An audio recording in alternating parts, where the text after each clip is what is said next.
पाकिस्तान के ऊपर तो हमला नहीं करा ईरान ने अभी तक, पर हर जगह कतर, बहरीन, आप ओमान, किसी को नहीं छोड़ा आपने, यूएई किसी को नहीं छोड़ा आपने। पाकिस्तान कैसे छूट गया दोस्तों? तो ईरान का असला खत्म क्यों नहीं हो रहा है? कहीं से तो आ रहे होंगे ना उसका हथियार।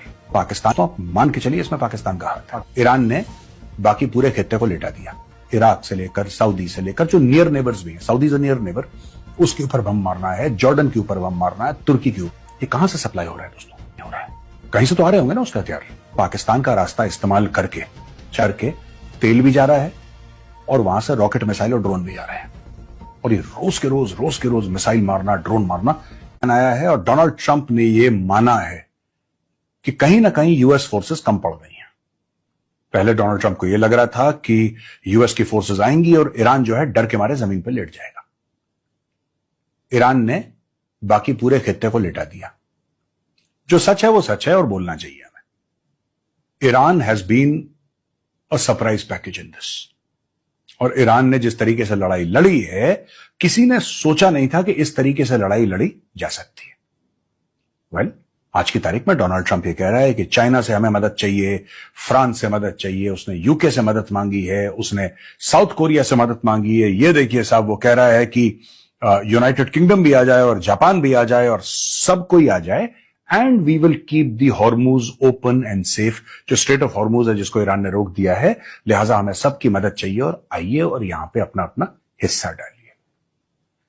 ऐसा क्यों कहा है डोनाल्ड ट्रंप ने दोस्तों? पहले इसको एनालाइज करते हैं, फिर मैं आपको अगली खबर बताऊंगा जो इससे ज्यादा इंटरेस्टिंग है। लेकिन for now, why has Donald Trump said what he has said? जैसा मैंने आपको बताया ना कि डोनाल्ड ट्रंप को यह लग रहा था कि अमेरिकन फोर्सेस काफी हैं, वो कर लेंगे। लेकिन क्या होता है कि वॉर की एक बड़ी अजीब आदत होती है, the body bag start coming home.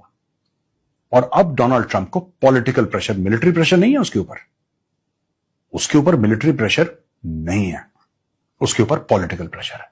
और इतना जबरदस्त पॉलिटिकल प्रेशर डोनाल्ड ट्रंप के ऊपर आ रहा है, लोग कह रहे हैं साहब एप्स्टीन फाइल्स में आपका नाम है, और आप उस नाम को छुपाने के लिए कि इसके ऊपर चर्चा ना हो, आप अलग अलग हरकतें कर रहे हैं। कभी आप वेनेजुएला चले जाते हैं तो फिर 3-4 दिन के लिए एप्स्टीन फाइल्स का मामला टल जाता है, फिर आप कोई कमेंट कर देते हैं, फिर आप कुछ कर देते हैं, कुछ कह देते हैं, फिर आप ये कह देते हैं साहब मैं ईरान के ऊपर अटैक कर रहा हूं। अब ये सारी की सारी चीजें डेमोक्रेट्स कह रहे हैं, they are saying that.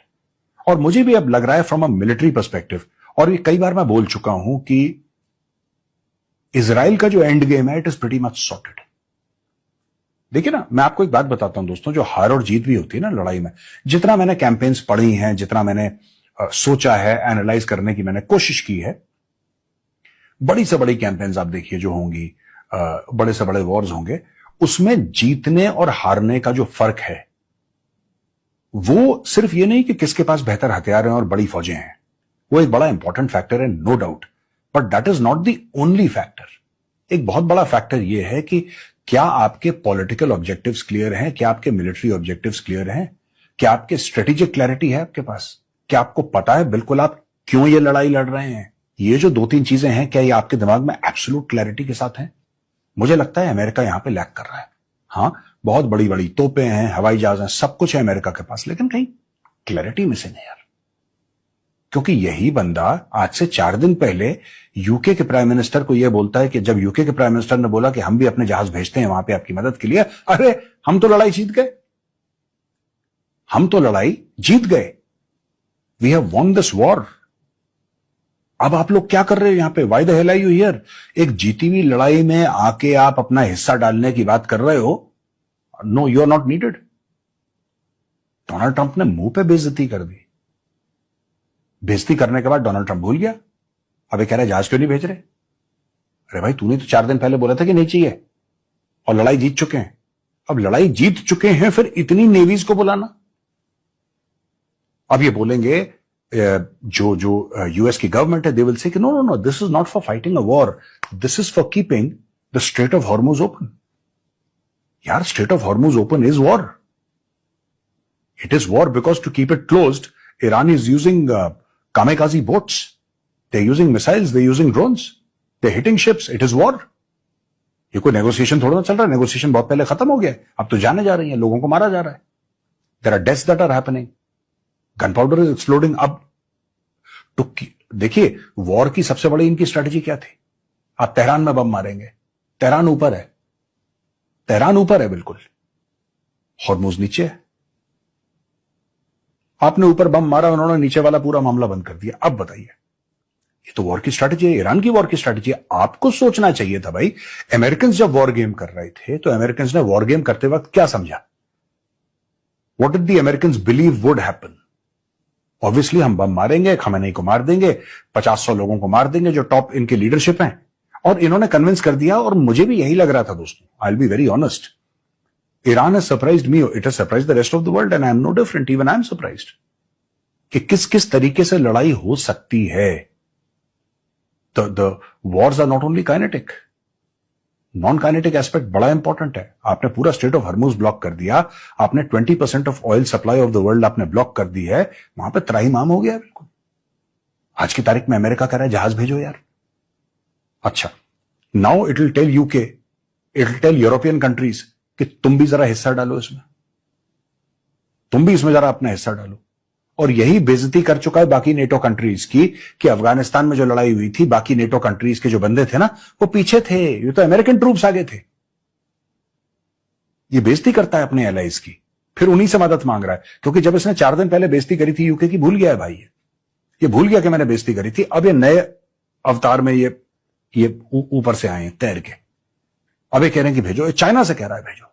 Just imagine, why will China send it's ships? या व्हाई वुड चाइना? ये चाइना से कह रहा है, ये साउथ कोरिया से कह रहा है, ये देखिए, ये जापान से कह रहा है, ये यूनाइटेड किंगडम से कह रहा है, फ्रांस से कह रहा है कि तुम भेजो, सेंड योर शिप्स। और दोस्तों, यहां पे हमास का एक बहुत बड़ा बयान आया है।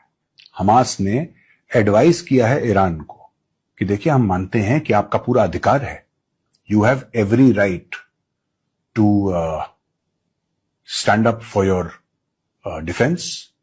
जो अमेरिका और इजराइल ने आपके ऊपर हमला करा है, आपको अपने आप को बचाने का पूरा अधिकार है, लेकिन ये जो आप अपने नेबर्स, जो मुस्लिम कंट्रीज हैं, उनके ऊपर आप बम मार रहे हैं, ड्रोन मार रहे हैं, ये गलत है, आपको रुक जाना चाहिए।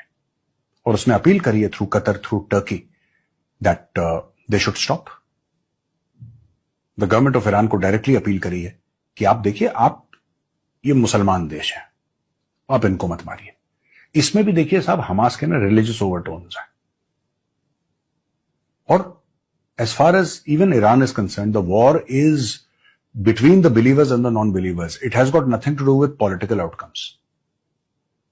At least on the face of it, जिस तरीके से पब्लिक को बेच रहे हैं वॉर, ठीक है। अमेरिका का तो पूरा डिसऑर्गेनाइज्ड मामला है ही, that we have discussed threadbare. But the fact of the matter is the way Hamas is painting it, that these are Muslim countries and there are non-Muslim countries. तो मुसलमान देश हैं, आप उनको मत मारिए। That is what Hamas is saying, and this is, I think, amongst the very, very few public reach outs to Iran from Hamas. Publicly जो Iran की पॉलिसी को रिस्पेक्टफुली कॉन्ट्रडिक्ट करा है उन लोगों ने, रिस्पेक्टफुली, और बोला है कि साहब ये गलत है, ये आपको नहीं करना चाहिए। और दोस्तों, यहां पे जो अमेरिकन एम्बेसी है बगदाद में, उसको बॉम्ब कर दिया है। ईरान ने अमेरिकन एम्बेसी इन बगदाद को बॉम्ब कर दिया, और कहते हैं कि बंदर अब्बास जो इनका पोर्ट है ईरान, उसके ऊपर MQ-9 रीपर चल रहा था, उसको भी उड़ा दिया।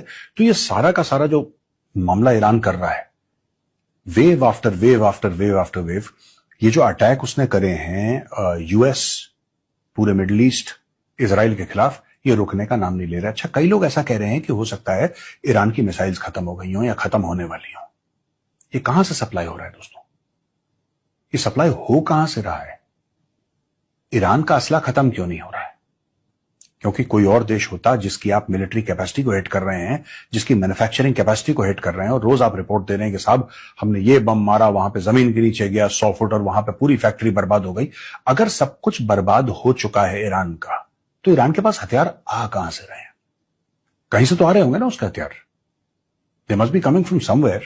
कुछ तो होगा उनका कि साहब ये यहां से वेपन कोई ना कोई तो उसको सप्लाई कर रहा है। अब रशिया इस पोजीशन में नहीं है, क्योंकि रशिया खुद परेशान है, रशिया खुद यूक्रेन की लड़ाई में उलझा हुआ है। यानी कि या तो पाकिस्तान का रास्ता इस्तेमाल करके चाइना भेज रहा है, क्योंकि शिप से तो चाइना डेफिनेटली नहीं भेज रहा, लेकिन चाइना ये कर सकता है दोस्तों। And this is just one scenario that I am trying to paint. I don't know if it's true और नॉट, लेकिन पाकिस्तान के ऊपर तो हमला नहीं करा ईरान ने अभी तक। आपने कभी सोचा है? Pakistan it's a neighbouring country, तो अफगान को तो मारना या उनके ऊपर हमला करना कोई सर पैर वाली बात नहीं है, लेकिन पूरे नेबर्स और नियर नेबर्स पे ईरान ने कहर मचा रखा है। इराक से लेकर सऊदी से लेकर जो नियर नेबर्स भी हैं, सऊदी से नियर नेबर, उसके ऊपर बम मारना है, जॉर्डन के ऊपर बम मारना है, तुर्की के ऊपर, हर जगह, कतर, बहरीन, आप ओमान, किसी को नहीं छोड़ा आपने, यूएई किसी को नहीं छोड़ा आपने। पाकिस्तान कैसे छूट गया दोस्तों? दोस्तों आप मान के चलिए इसमें पाकिस्तान का हाथ है, आप मान के चलिए, लेकिन फिर वही सवाल है कि अगर पाकिस्तान का हाथ है और दुनिया भर पे बम मार रहा है ईरान, पाकिस्तान कहता है कि भाई ईरान हमारा मुस्लिम भाई है, मुस्लिम भाई तो वो यूएई का भी है भाई, अरब भी तो मुसलमान हैं, उन पे तो बम मार रहा है, पाकिस्तान पे क्यों नहीं मार रहा? इसका एक कारण हो सकता है कि चाइना पाकिस्तान इकोनॉमिक कॉरिडोर का इस्तेमाल करके तेल भी जा रहा है और वहां से रॉकेट मिसाइल और ड्रोन भी जा रहे हैं, क्योंकि ये लगातार दर लगातार लड़ने की क्षमता जो है, ये जो लड़ने की क्षमता ईरान की है, देखिए आप में जितना भी जोश हो, जितना भी जज्बा हो, जब तक आपके पास हथियार नहीं है आप लड़ नहीं सकते। और ये रोज के रोज मिसाइल मारना, ड्रोन मारना, ये बहुत ज्यादा इसमें खर्चा लगता है, बहुत ज्यादा है ये। मतलब it's not, and most of these drones that Iran is using are not reusable. It's not like कि वो ड्रोन जा रहे हैं, वहां पे बम फेंक के वापस आ रहे हैं, फिर से यहां पे एमुनेशन लगा के फिर भेजा जा रहा है, ना, नॉट एट ऑल। ये वन वे वाले हैं, एक बार गए तो वहीं पे अटैक करके ड्रोन भी खत्म। तो लगातार हजारों ड्रोन भेज कैसे पा रहे हैं रोज के रोज? इनके पास कितने ड्रोन पड़े हैं, कितनी इन्वेंट्री है? या तो दोस्तों चाइना से आ रहा है, और चाइना से कैसे आएगा? हवाई जहाज से चाइना ने भेजा पाकिस्तान के अंदर, और पाकिस्तान के अंदर से ट्रक में लोड करके ये थ्रू बलोचिस्तान, सिस्तान बलोचिस्तान, ईरान के अंदर एंटर कर रहे हैं, और उसी रूट से तेल वापस चाइना जा रहा है। यही एक कारण हो सकता है जिसकी वजह से अभी तक पाकिस्तान बचा हुआ है, क्योंकि पाकिस्तान डबल गेम खेल रहा है, वो दोनों तरफ, वो अमेरिकन के साथ भी गेम खेल रहा है, चाइनीज के साथ भी, ईरानियों के साथ।